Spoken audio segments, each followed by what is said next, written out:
الله أكبر الله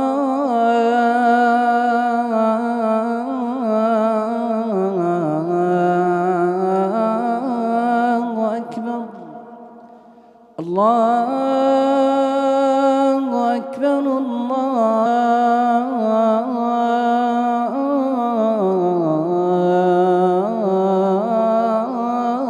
الله أكبر أشهد أن لا إله إلا الله أشهد أن لا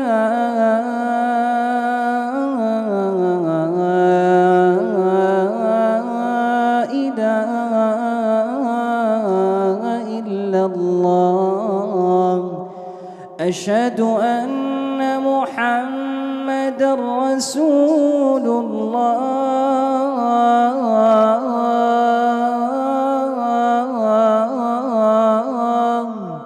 أشهد أن محمد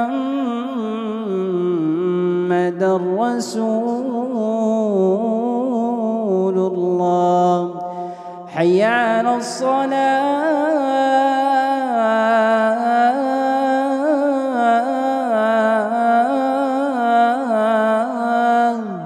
حي على الصلاة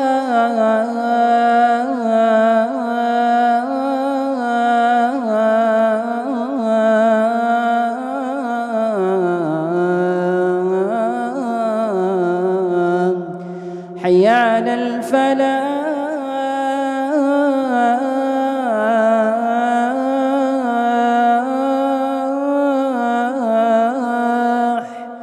حي على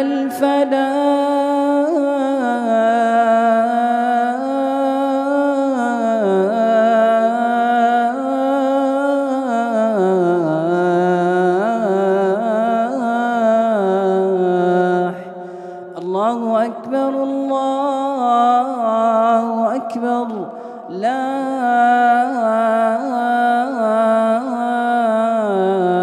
إله إلا الله.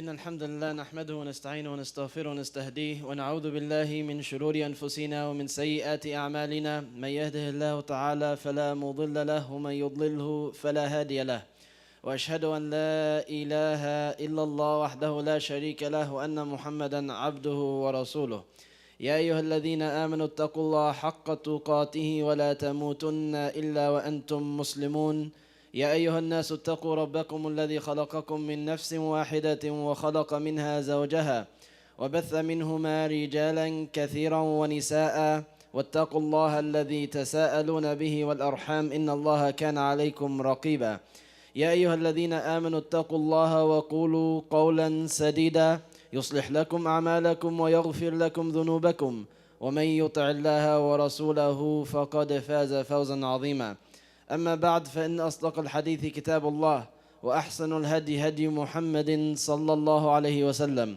وشر الأمور محدثاتها وكل محدثة بدعة وكل بدعة ضلالة وبعد. We begin in the name of Allah subhanahu wa ta'ala, the exalted, the sublime, the most merciful and the one who bestows all mercy. And we ask Him to send His timeless, choicest, most abundant peace, blessings and mercy upon our dear beloved Prophet Muhammad sallallahu alayhi wa sallam, and his wives and his family members and his companions and all those who follow their legacy till the day of judgment, praying that Allah subhanahu wa ta'ala makes us amongst them. Allahumma ameen. يقول الله عز وجل في محكم تنزيله إن الذين كفروا ينفقون أموالهم ليصدوا عن سبيل الله فسينفقونها ثم تكون عليهم حسرة ثم يغلبون والذين كفروا إلى جهنم يحشرون. Those who disbelieve, they use their wealth, they invest it to bar people from the path of Allah subhanahu wa ta'ala. And they will continue to do so. And in the end, this will be a source of intense regret for them. And then they will be overcome, and then they will be herded towards the hellfire. In the second year after the Hijrah, 15 years after revelation began, the Prophet Muhammad ﷺ set out with a small group of 313 companions to seize a caravan of the caravans of Quraysh. Not because he was a raider or a warmonger as they try to portray, but because him and over 200 companions have been forced out of their homes from Mecca under active threats of persecution and death. And their wealth was absorbed by these people of Quraysh. And they began to trade with it, and it led to them benefiting and increasing their own economy after they wrongfully stole it from the Muslims. So he was not setting out for an economic target like they try to portray, like many of the Arabs and the tribes would do at the time, but trying to rightfully seize what was wrongfully stolen from the Muslims. When Abu Sufyan hears about this, he sends word to the Quraysh in Mecca that Muhammad ﷺ is preparing to seize this caravan. So send me protection. And they prepare an army that is 3 times the size of the Muslims, better equipped, more well-fed, intent on killing the Prophet ﷺ and the Muslims. And Abu Sufyan ends up outmaneuvering the Muslims, turning the course of the caravan such that the Prophet ﷺ and the Muslims with him cannot reach it. So he sends word to the army of Quraysh that we're safe. There's no way that Muhammad ﷺ and the Muslims can reach our caravan, go back home. And they refuse.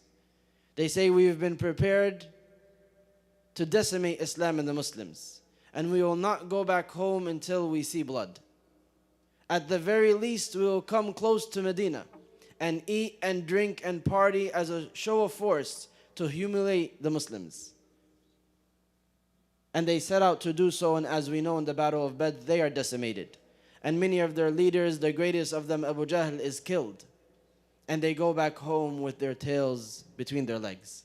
When this happens, as Ibn Kathir and others mention in the tafsir of the verse that we started with, فقد ذكر محمد بن إسحاق أنه لما أصيبت قريش في بدر ورجع أبو سفيان بعيره مشى عبد الله ابن أبي الربيعة وعكرمة ابن أبي جهل وصفوان بن أمية في رجال من قريش أصيب آباؤهم وأبناؤهم وإخوانهم ببدر فكلموا أبا سفيان ومن كانت له في تلك العيرة من قريش تجارة فقالوا يا معشر قريش إن محمدا قد وتركم وقتل خياركم أعينونا بهذا المال على حربه ففعلوا.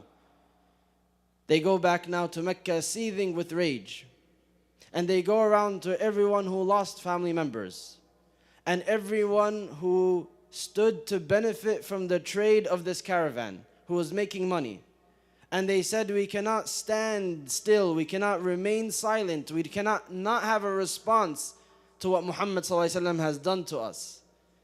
Make sure that you invest every single gain of this caravan to go to war with Muhammad ﷺ and his companions. So all the people who stood to make a profit off of this caravan, they gathered their wealth and they gave it to Abu Sufyan, and they said, this is exclusively for fighting Islam and the Muslims. وعلى كل تقدير فهي عامة وإن كان سبب نزولها خاصة فقد أخبر تعالى أن الكفار ينفقون أموالهم ليصدوا عن اتباع طريق الحق فسيفعلون ذلك ثم تذهب أموالهم ثم تكون عليهم حسرة أي ندامة حيث لم تجدي شيئا لأنهم أرادوا إطفاء نور الله وظهور كلمتهم على كلمة الحق والله متم نوره ولو كره الكافرون وناصر دينه ومعلن كلمته ومظهر دينه على كل دين فهذا الخزي لهم في الدنيا ولهم في الآخرة عذاب النار فمن عاش منهم رأى بعينه وسمع بأذنه ما يسوءه ومن قتل منهم أو مات فإلى الخزي الأبدي والعذاب السرمدي ولهذا قال تعالى فسينفقونها ثم تكون عليهم حسرة ثم يغلبون والذين كفروا إلى جهنم يحشرون. Ibn Kathir says this is not unique to the story of Badr. Even though this is the reason why this verse was revealed, this is the norm of disbelieving nations who stand in the face of this deen. They will constantly gather their wealth, pool large investments to put out the light of Allah subhanahu wa ta'ala, to stand in the way of this deen, to subjugate you, its constituents, those who choose to follow it and take it as a way of life. Spending tons of money to make sure that you stay as far away from this deen as possible, as uninterested as possible, as distracted as possible. Will you let them succeed? Allah subhanahu wa ta'ala says they will never. It will never come to fruition that which they seek through these investments. Ibn Kathir says that is because he himself says they will be unable to put out the light of Allah. He will complete it. He will give victory to this deen. He will support the Muslims. He will make sure that it does not come to fruition. It will end in failure on their part. This is something that Allah subhanahu wa ta'ala is saying He has tasked Himself with. What role do you play in the middle of all of it? What difference are you making? What are you tasking yourself with in the face of all of this? Because despite everything they've done, Islam continues to grow. More people continue to enter the faith. More people are waking up to the cause of confronting them, making it their life purpose to stand in the face of this oppression and this injustice, to spend their wealth in turn in the opposite direction. And this constantly begs the question, what role do I play in all of this? What difference am I making?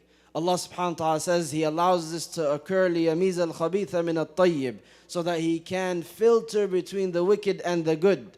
وَيَجْعَلَ الْخَبِيثَ بَعْضَهُ عَلَى بَعْضٍ فَيَرْكُمَهُ جَمِيعًا فَيَجْعَلَهُ فِي جَهَنَّمْ أُولَٰئِكَ هُمُ الْخَاسِرُونَ. And He will pile it all on top of each other, the wicked, and heap it all together in one bunch and cast it into the hellfire. They are those who are ultimately at loss. He's saying subhanahu wa ta'ala, for them it is a lose-lose. They will spend their money for this purpose of trying to suppress the deen of Allah subhanahu wa ta'ala and its followers. It will not succeed. They will see that which will dismay them, the failure of their effort. And in the hereafter, the hellfire awaits, so that He can differentiate between the good and the evil, the pure and the wicked, to filter between them. Which side will I be filtered to? Through this process that Allah allows to continue, what difference will I make? We need to understand these few things. The first of them, that it is nothing new. This is da'bul mushrikeen. This is their way. This is their sunnah, that they will continuously spend ungodly amounts of money for this purpose. So when I know that this is the norm, when I know that this is the story of prophet after prophet, when I know that this is the story of my own Prophet Muhammad ﷺ as he faced the juggernaut of Quraysh and everything that they controlled and all the authority that they had and all the wealth that they influenced, it doesn't scare me. It doesn't scare me when I hear that anti-Muslim think tanks like the Middle East Forum or Memory or the David Horowitz Foundation or any of these receive tens of millions of dollars in donations every year. I'm not afraid. It doesn't scare me when the US signs off on another $3 to $4 billion to Israel to cap off this decade with a total of almost $40 billion. I'm not afraid. When the House of Representatives just passed Bill H.R. 9495 that will give the government the ability to shut down any non-profit, any masjid, any news agency immediately without due process with just the accusation of terrorism. I'm not stressed or filled with anxiety about what's going to happen to our community. Because I know that these efforts, this money, this organization, this coordination between all of them is doomed to fail. Because Allah subhanahu wa ta'ala said so. He will complete His light. Wallahu mutimmu nurihi. Doesn't matter who doesn't like it. Doesn't matter what they put forth to try to stop it. As a Muslim, you need to know that. You need to believe it with your heart. And it needs to reflect on your actions. Because it will not succeed. That's the second thing that you must know. First, that it is not something new. This is their norm all throughout history. And it will never succeed. Allah subhanahu wa ta'ala will continue to grant victory to the believers in different ways. يريدون ليطفئوا نور الله بأفواههم والله متم نوره ولو كره الكافرون هو الذي أرسل رسوله بالهدى ودين الحق ليظهره على الدين كله ولو كره المشركون. They wish to put out the light of Allah subhanahu wa ta'ala with their mouths, with their words, with their wealth, with their organization. But Allah subhanahu wa ta'ala will perfect His light, will complete His intent, even though the disbelievers may hate it. He is the one who sent His messenger with guidance and the true religion to show that it is above all else, even though the idolaters may hate it. In fact, the opposite happens. Islam is still the fastest growing religion. More and more people are waking up to this cause. More and more people are dedicating their time and their effort to make a difference. Lastly, something that we must know in the face of all of this and understand is this does not mean that there will be no setbacks. This does not mean that Islam and the Muslims won't suffer, that people won't die. That will continue to happen as a wake-up call. Because as Allah subhanahu wa ta'ala says, the purpose of it all is لِيَمِيزَ الْخَبِيثَ مِنَ الطَّيِّبِ, to filter. To filter first the pure from the impure, the believer from the disbeliever. And then second, to filter the pure from itself, those who believed half-heartedly, who did the bare minimum, who when it got difficult, when it got tough, when they saw this wealth and this organization and these laws on the horizon, they got scared and they stepped back. And those who doubled down and took strength from all of this, believing that the more that they press on the gas, the more that they're heading towards their own destruction, the more that the deen of Allah subhanahu wa ta'ala's victory is imminent and on the horizon. And so they pushed even more. Again, all of this cycle, where will it end up with you? I ask Allah subhanahu wa ta'ala to grant us clarity and determination. وَقُولُوا قَوْلِ هَذَا وَاسْتَغْفِرُ اللَّهَ لِي وَلَكُمْ فَاسْتَغْفِرُوهُ إِنَّهُ غَفُورٌ رَحِيمٌ.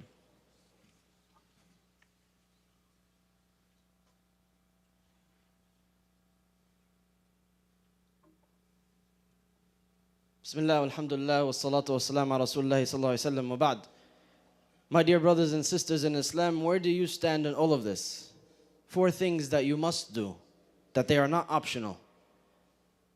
You cannot see them as extra credit in the face of these tens of billions of dollars, in the face of all of this coordination and cooperation by different authorities, different governments all over the world to put out the light of Allah subhanahu wa ta'ala.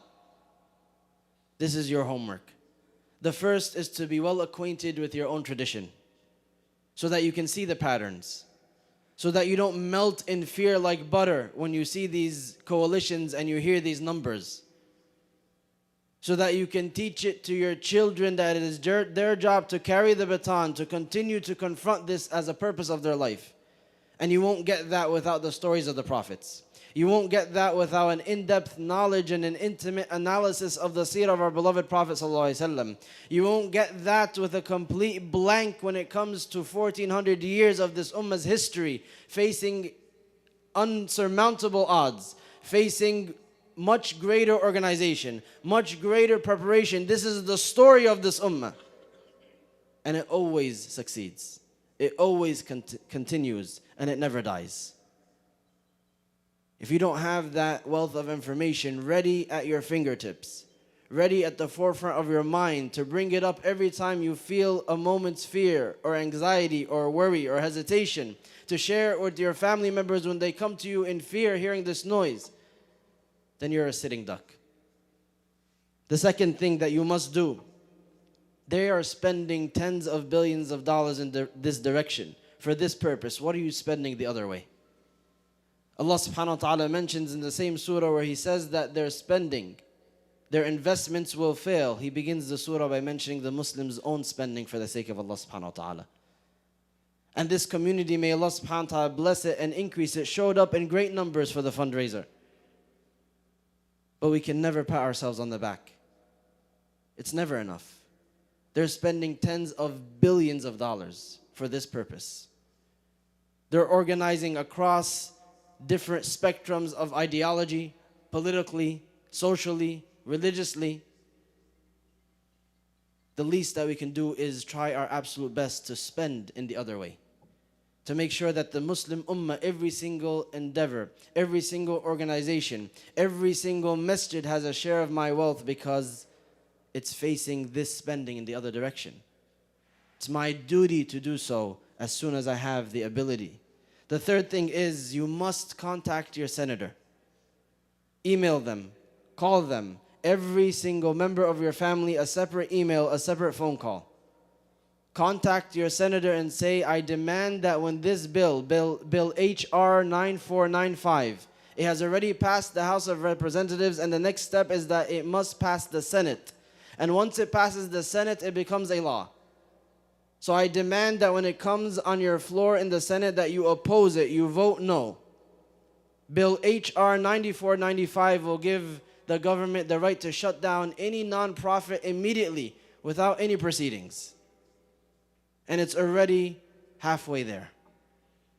You call your senator, you email, and you make the separate inquiry for each member of your family. I demand that you vote no on this, that it does not pass, it is unconstitutional, it is against our freedoms.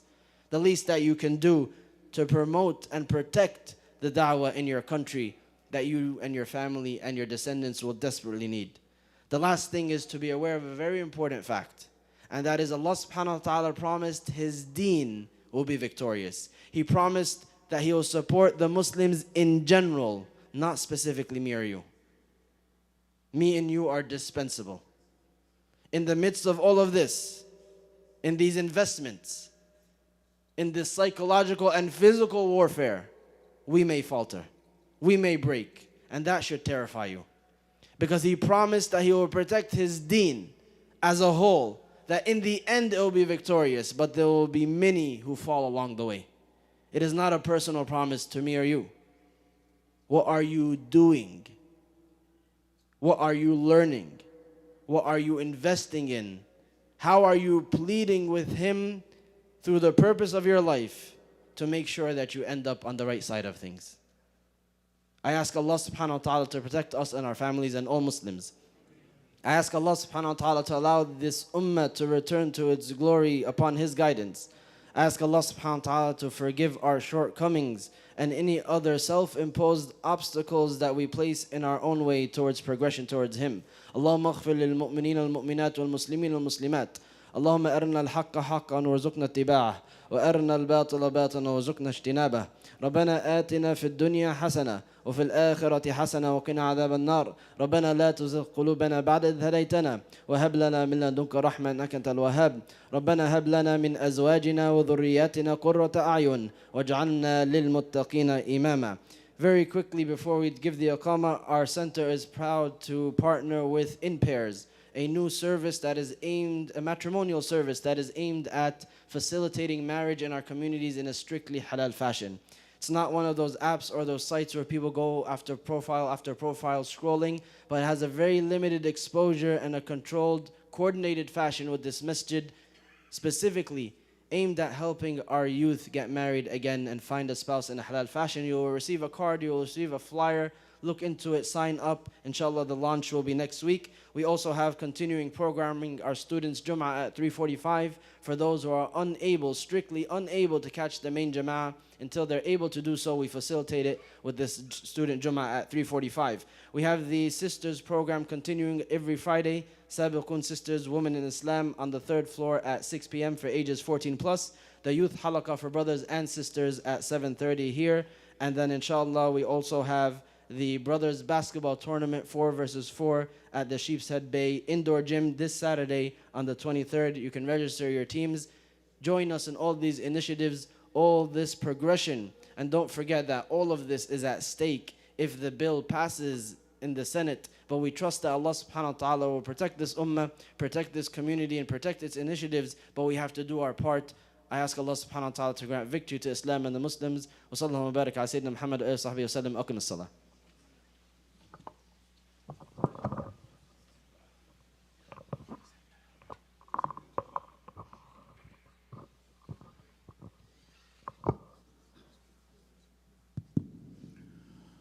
الله أكبر الله أكبر أشهد أن لا إله إلا الله أشهد أن محمدًا رسول الله حي على الصلاة حي على الفلاح قد قامت الصلاة قد قامت الصلاة الله أكبر لا إله إلا الله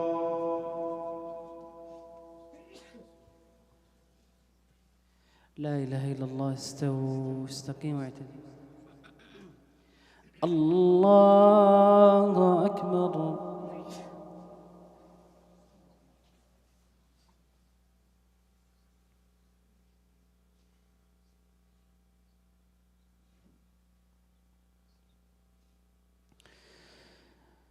بسم الله الرحمن الرحيم الحمد لله رب العالمين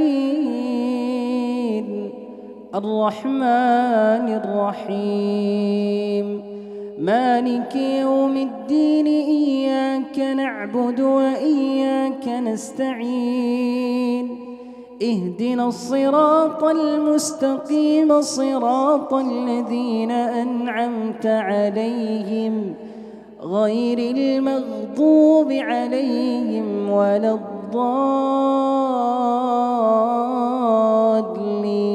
الضالين آمين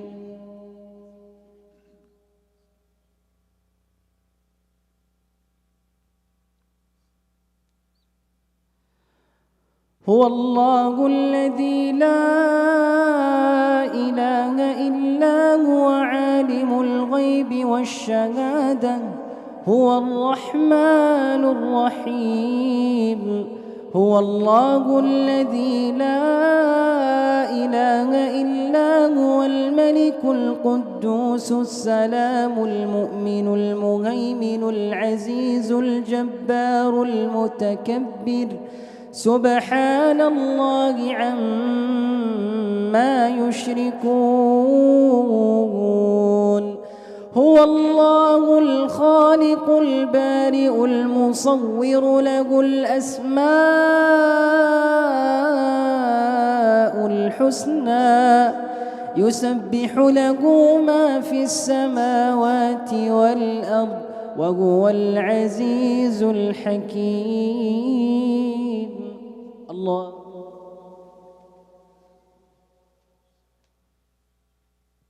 سمع الله لمن حمده الله أكبر سبحان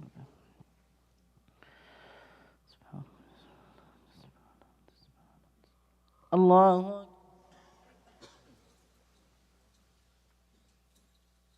الله أكبر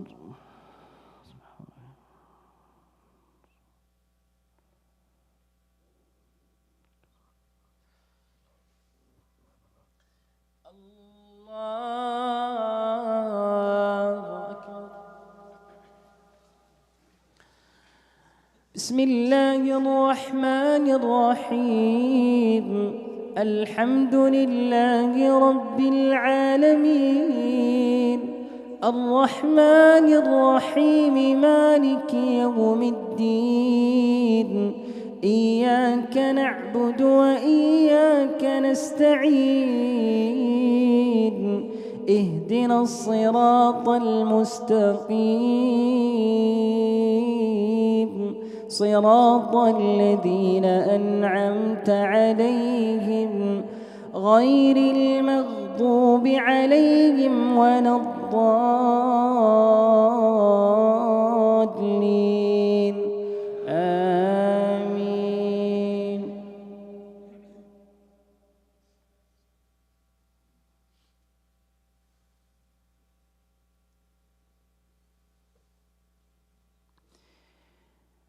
ومن أظلم ممن افترى على الله الكذب وهو يدعى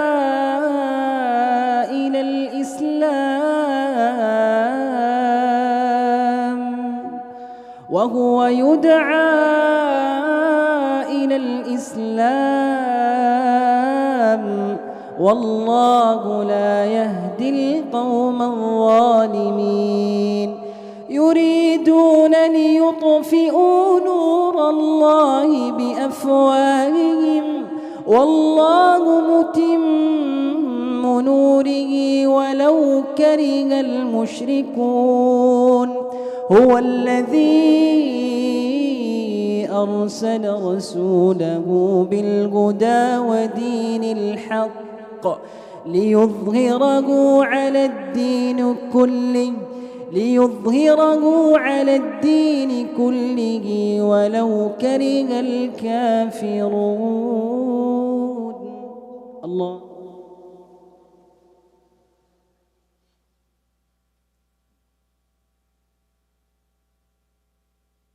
سمع الله لمن حمده. الله أكبر.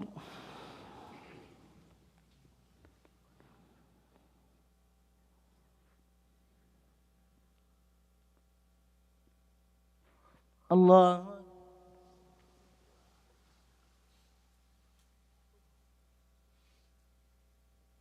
الله أكبر.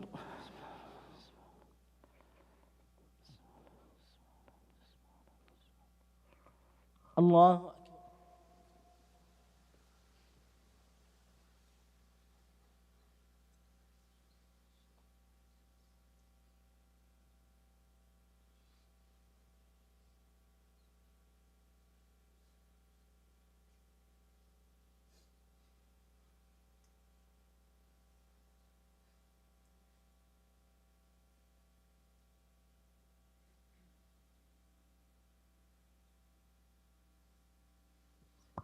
السلام عليكم ورحمة الله. السلام عليكم ورحمة الله.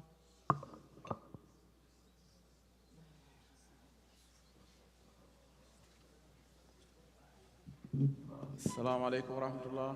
Please don't forget the donation for the masjid. فجزاكم الله خيرا وما تقدموا لأنفسكم من خير تجدوه عند الله هو خيرا وأعظم أجرا. Donation generously. جزاكم الله خير.